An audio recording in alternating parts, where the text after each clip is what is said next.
Okay, the BJP came to power with the promise to provide a Pakka house to everyone by 2022. The government is now ready with the policy to deliver on this promise.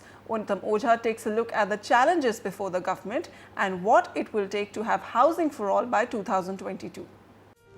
Modi government's big-ticket housing reform policy, Housing for All by 2022, is all set to get the cabinet clearance this month. Under the policy, the government plans to construct 2 crore housing units by 2022 for the economically weaker section and the affordable housing category.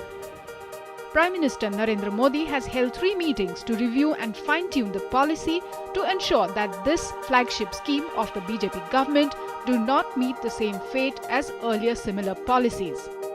It's a very nice vision, which is right also as a vision in its own right, that everybody should get a shelter. But the question is that what is the exact shortage of housing? It's a very daunting task, undoubtedly, but can be achieved. It has to be affordable, for which we require land availability. Second, we require regulatory approvals, process time and cost management. And third are fiscal incentives. We need all 3 to come together for something like this to happen. The new policy is a modified version of the existing affordable housing policy, with changes being made to the funding pattern and the tax structure. Government is likely to exempt low-cost housing projects from double taxation. These projects will get rebates on stamp duty and registration fees. Private players taking up affordable housing projects will be given higher FSI and TDR. To address the funding issue, government is likely to allow developers to use funds from insurance companies and pension funds. Government is actively considering extending viability gap funding to make affordable housing a viable option for private players. Land for these projects would be made available interest-free.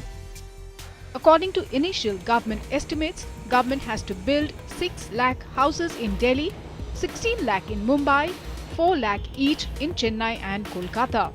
Under the Rajiv Awas Yojana, the affordable housing scheme of the earlier UPA government, a total of 16,064 houses were under construction, of which only 1,154 were completed.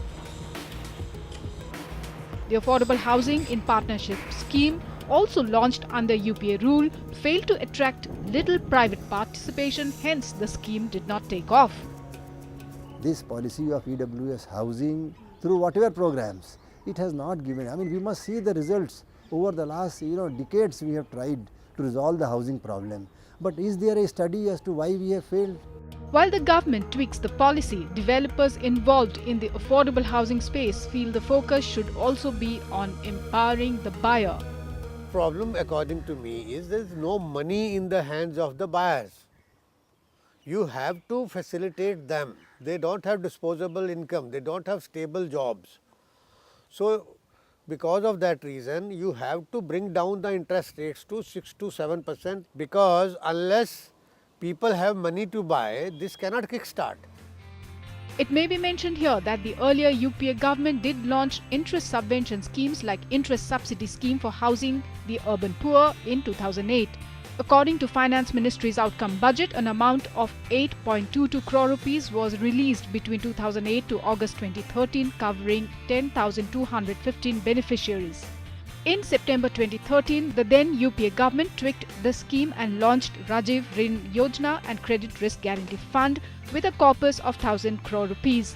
According to Housing Ministry data, only 150 crore rupees was released under the Credit Risk Guarantee Fund till June 2014.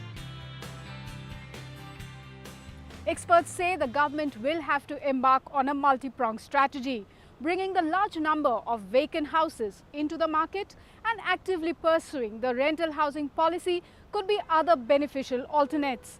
In New Delhi, Onitam Ojha, NDTV.